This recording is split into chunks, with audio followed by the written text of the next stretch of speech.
Hello guys, every name is taken here and welcome to a video I've been trying to make for a while, and I've talked about this in the last couple of days, and that is to do with rating. And as you can see here, Wargaming's description of rating says fight against equally powerful opponents, receive rating rewards and progress higher in your league. Now part of that is true, part of that I disagree with, and that is the first one, which says fight against equally powerful. And that was just one of the points we're gonna tackle on further into the video. This is more or less just to give my thoughts on ratings. What do I think of ratings? How could it be fixed? What are some main issues and what can you do with it? And I guess for that we can play some live games. I have 7 out of 10 currently calibrating matches going on, meaning if I play 3 more I'm able to calibrate, I get my rank, use everyone. So let's quickly explain. You have these leagues here, Diamond, Platinum, the highest, and you have your calibration, which doesn't count as a league, and then Bronze, Silver and Gold. And everyone has a default rating of 3000, meaning you are quote-unquote put in Gold, which is basically the middle ground between 0 and 5000. And for each game you play, you get points in ratings, which either decreases or increases your own, rating amount, in a sense. And what people don't know, but it is a thing, is that every game of those 10 calibration matches is multiplied by 3. So let's say you have a game which would normally give you 20 points, now gives you 60 points. Meaning that it's possible to calibrate over 4000, which people have done before, myself included.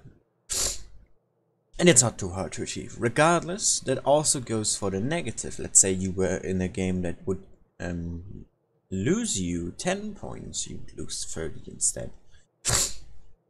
Meaning these first 10 games are very important, and what is basically a big flaw to start with.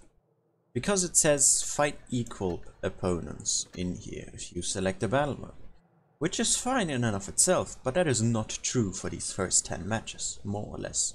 The season restarted yesterday, I believe, or 2 days ago, and most of the people are unranked, uncalibrated, so they don't have a rating right now. Meaning there could be players that had 6k rating last season, there could be players that had 3k, players that had 4k, there could be a player with less than 1000 in it. And there are players like that out there. Meaning that it's not equal, especially during calibration, because you're getting matched up with anyone that the matchmaker can find for you.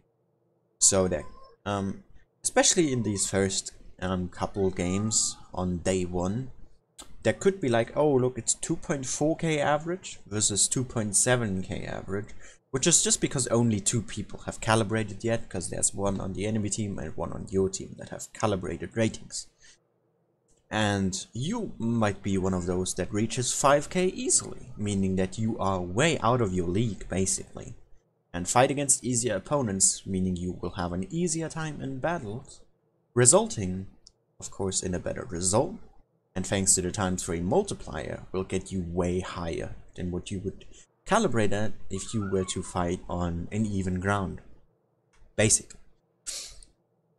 Now of course this is hard to fix. I'm not quite sure how this could be fixable, apart from maybe having a win rate, average damage somewhat system, or just straight up elo, which I'm not sure how you could implement that into Blitz. If you of course have any feedback or any info on what you would do, always leave those in the comments down below. I always like reading those. And just putting a step back, I also would like to plant a giveaway into this video, which would mean that you can win something. It's one of my 4 that I'm going to be doing. And as I said, I'm at 7 out of 10 calibration right now. I will play 2 games live today, and then I will hold. And I will give you guys, probably until Wednesday, perhaps, to guess what will my calibration be at once you've seen these 2 games. I will show you my statistics as well, so you can somewhat guess it easier. And then I will play my game live, and the one with the correct calibration, or the one closest to it, will get a prize, which I'm not going to reveal yet, but hope you guys are looking forward to that. But back on topic, I just would like some feedback on what you guys think could be fixed after the video is over, of course, because I have my own ideas. And with that said, let's get into some battles, and I'd like to calibrate with my E100 because I've played it before, I really like it, and let's just play some live games so we can talk about it. Now, apart from the calibration itself, there's a big issue with rating and how it works and how it matches you. Because it's going by average, it's trying to average out the teams, which in and of itself is not a bad idea. But it puts a lot more pressure on those high ranked players.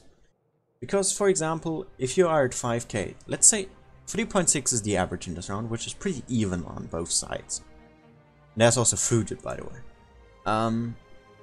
So let's say you have 5k ratings in that 3.6k lobby, everyone else is at 3.6k, meaning that there's someone in your team which has a 2.2k rating, meaning everyone else on the enemy team has maybe more or less about 4 to 3k. It means you were the one with a worse team on paper, even though on average it looks the same.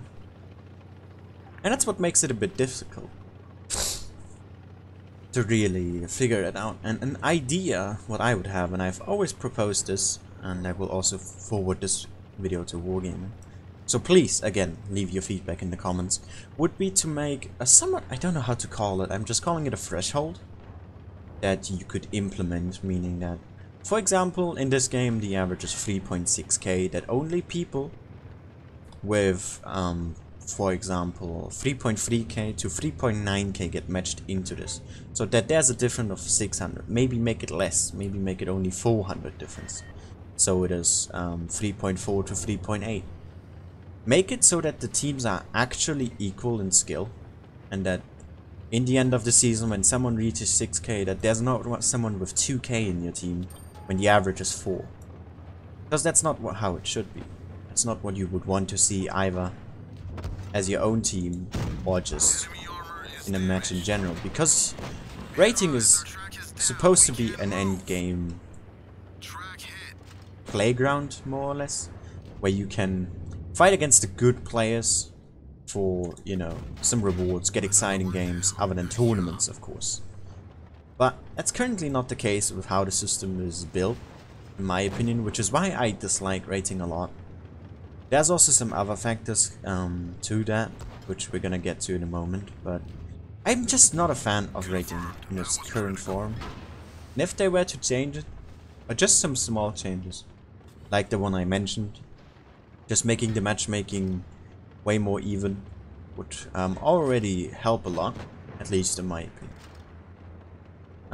What I would also do is have a tier 10 only. Why would you want to play tier 7 in a game mode that is supposed to be more or less competitive? Tier 7 is not the highest tier. Tier 7 is not endgame level. Nor is 8 or 9 in my opinion. Though 9 could be argued about, of course.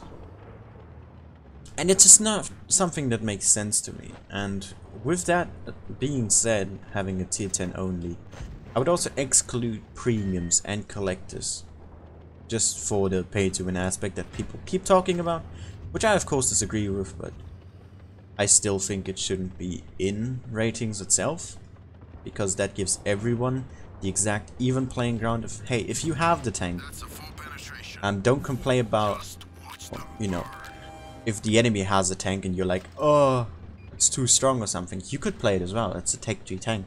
Why haven't you grinded for it in that sense? But with premiums, it's just, do you have the money to even get the tank in general? Or collectors in that sense. Which kind of defeats the purpose if they are better than the Tech 3 version. Maybe not by a substantial amount, but just a small size can make a huge difference. As we saw with the Centurion, for example, that just came into the game a couple days ago. So that would be my basically trick 2 of how to fix ratings, if we wanna call it that. or whatever you will. But that's really just my way of seeing it. And yeah, we're gonna win this game here. One thing I do like though about rating, and I have to mention this, of course rating is not fully bad. And there are some good aspects on this. For example, it forces you to play both Encounter and Supremacy. So you can't select which one you want. Which is really good, in my opinion. I like that way. Because it forces really you to put the best out and not just, you know, do the same all over again. But look at this. We have the average is pretty much the same. We have 4.4 here and 4.3 here, which is fine. But then there's 3.3 players here, which in terms of numbers, they aren't on the same scale of skill. I'm not hating on these players, I'm just saying that they shouldn't even meet in the first place. And let's say we are currently in calibration. Regardless of that, we're still the top damage, because last season, it doesn't matter. But last season I was at 6k, so why would I have to play against players that are at 3200? Who knows where they were at last season, which in a sense doesn't matter, because it's ratings, and why points currently doesn't matter, I will get over in a moment. But the way of calibrating and the way an average is calculated is not that great. Like, we could both be really bad players, but the average said, yeah, this is fine, because we have two that basically don't have rating. Because only these with actual rating will be put into the average. You can just get thrown into a match. And that's not how it should be, in my opinion. And that leads me to a thing, or 2 points actually, which I'm going to mention together, is don't make 2-month seasons. It is not fun for anyone. It is way too draining. And it is just way too time consuming. Because in 2-month seasons, you can start in the 2nd month and still get very far. The reason for that is because in the first season, if you start in the 1st month and constantly grind, you will have to always compete with the top players. If you start in month 2, you have to calibrate first, and then you can grind through the lower ranks, which are now way higher than what they normally would be, because it's 2 months, meaning they have more time to grind, and therefore you have easier opponents, way higher than what those that are currently up top had, and you can catch up way easier, because the higher you go, the smaller the amount of points that you get will be. Which makes sense, of course. You don't want them to still get 40 points per game. But you drop down to like sometimes 2 or 3 games, in which you can get at maximum 10 points sometimes, which is... it's not fun, let's say it that way, if you really need to grind. 2-month seasons shouldn't be a thing. They are way too draining and not balanced correctly in a way, which I don't know. It's just not fun, really, for anyone. And that actually threw me off completely of what else I wanted to say. It's brilliant. But I guess we can move to the next point, because I have some more stuff to say. And that is that the point system itself is not that great, and that does bring me back to the point I wanted to make. Because currently, if you win, there's no way of losing points, for all that I remember. I never seen a person win a match and lose actual points. It is more than they maybe just got like 2 or 3 points. And those at the top maybe got 20, depends of course on your rating. Because the lower you are, the less you need to do to get points. Like, let's say I'm at 4k rating. I do a pretty decent job, I get 3k damage, I might get 20 points for that, I might just get 15, somewhere around those lines. Someone who is maybe 2k ratings, he could do about 1000 damage or 2000, and he would get maybe the same amount of points or even more for way less than of an accomplishment. Which of course for them is harder to do, because they are lower in ratings. But that's not how it should be, because I'm pretty sure it's based on more or less experience alone that you end up achieving. But of course, damage is a big factor in that. And if you have to do damage to climb, it makes you just not only compete with your opponents because you want to win to get those extra points, but it means that you either just have to win a lot or you just do a lot of damage.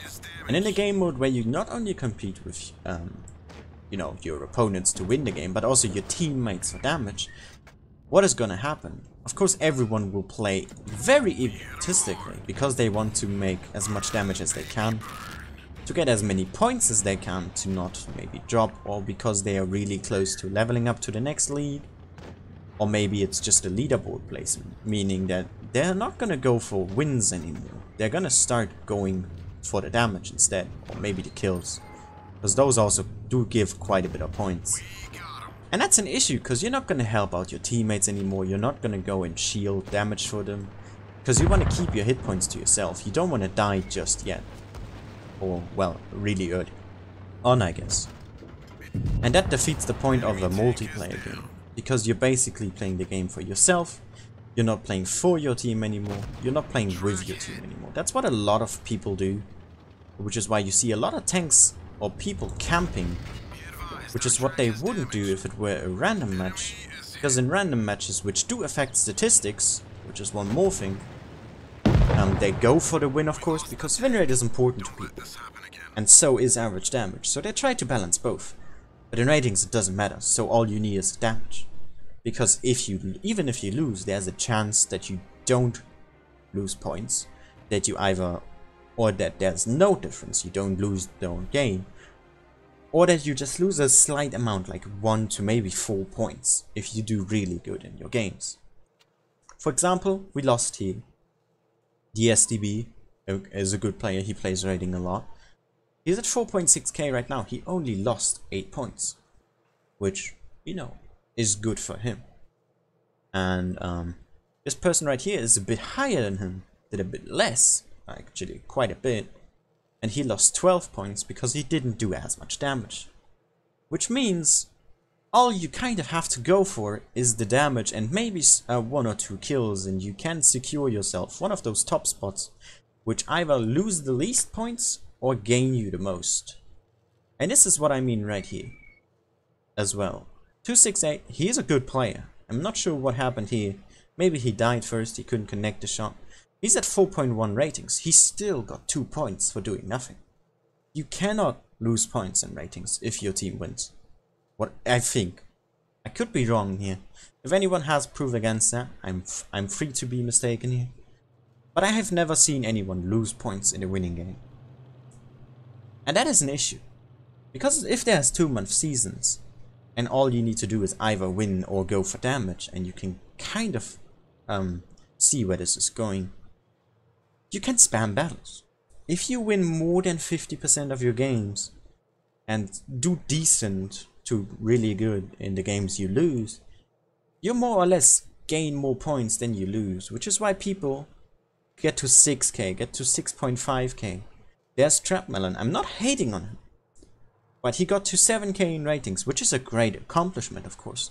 But he had to play over 3,000 battles for that in a 2-month season. Now imagine that, 3,000 games for 2 months is an insane amount. Some people play that in half a year or even a year. Now I'm myself a mediocrely active player, and I think I would get 3.7k battles in maybe 6 to 7 months. Which is not how it should be. You should not be able to spam battles to increase your rating, especially since I've seen 50% players in random queue get up to 6k rating, which is supposed to be prestigious and hard to get. And that's not the point of rating. Rating is the point, or is the place for players who've basically finished the game, they grinded all their tanks, they have nothing to do, maybe there's no challenge for them in randoms, to go to ratings and fight it out with those that are on equal turf, maybe a bit weaker, maybe a bit stronger even. But that's not the case currently, and I'd like that changed, because currently rating is no fun for me. It is just spam as much battles as you can and hope for the best. Of course, the better you are, the least amount of battles you have to spam to get high ratings, because somewhere skill still matters, but in a lot of areas and ratings, it currently does not matter if you're good or not, and that is sad. And that leads me to one more point that I want to make before this video is over, because I've been ranting for a lot. And I've said at the start, make a tier 10 only, and with that you can test matchmaking, in my opinion. And that matchmaking should be in normal, and it would increase queue times, I know that, but that's why you can test it in ratings with only having one tier, and that is class-based matchmaking. Let's say the enemy has 3 heavy tanks, 2 mediums, and a tank destroyer plus a light tank, 7 tanks. That means your team should also have 3 heavy tanks, 2 mediums, 1 TD, and a light. And because of the non-existence of that matchmaking currently in Blitz, there's some maps that just by matchmaking alone you could lose, or have a slight chance of even having a chance to win. Like, for example, you get onto mines, which shouldn't be in high tier. The enemy has 2 mediums, you don't have any light tanks or mediums, they win the hill easily. The hill is pretty much the winning spot unless your team completely fails. You win the game, the enemy had no chance of doing anything against it, because they didn't have a quick tank to even contest the hill. That is an issue. Yet matchmaking could be tested in ratings. There's a lot of people, more than probably Wargaming thinks they are, playing ratings. So you can test class-based matchmaking there, especially if you remove the low tiers and only make it for tier 10 and only for texture tanks. And that's basically been it from me. I would really love to hear what you guys have to say about ratings. Now remember, small giveaway here out of the first out of 4, and most of them will be like this, more or less a quiz, so it's not just purely luck based, it's an educational guess in this case, I guess. I have played 9 games in my E100 so far, won 77% of those, meaning I've only lost 2. I've did 3.7k average, and that should give you a rough estimate on maybe where I could be currently. I mean, you can also cheese it and check Blitz stats, but I still have to play a game. Meaning, the game that I am going to play and where I end up calibrating is what matters. Leave your guess in the comments, at best with your in-game name and your server region, and please leave me some feedback in the comments on what do you think about ratings, how would you guys fix it, what would you do to improve it, or what is just flawed and should be fixed. And in a couple of days I will forward this to Wargaming with the comments, so please be civilized in the comments. But yeah, I hope you guys enjoyed it. Thank you all so much for watching, and see you all again next time. Bye bye.